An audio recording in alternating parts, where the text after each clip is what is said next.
हे सगळे decorative part आहे, हा सगळा डेकोरेटिव्ह पार्ट आहे जो वर होता, ती सगळी शिल्प खाली पडली, सगळीच्या सगळी शिल्प खाली पडली. ठीक आहे, ओके. आता आपण येऊ त्या हत्तींची रांग आहे, ती हत्तींची रांग आहे, त्या हत्तींची रांग जी आहे त्याला धरून माहूत होते उभे. हे पहिल्यांदा घडत होतं या लेणीवरती.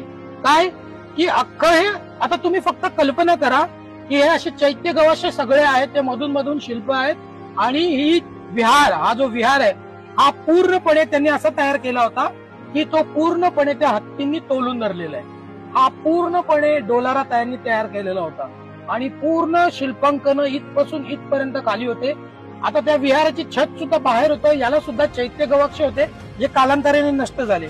आणि यांनी दाखवण्याचा प्रयत्न केला की हत्ती आता निघण्याच्या तयारीत आहेत आणि सगळे माहूत त्यांना धरून एका आदेशाची वाट बघतायत आणि ते तशा पद्धतीत त्यांनी उभे केलेले होते आणि हायली डेकोरेटेड होते.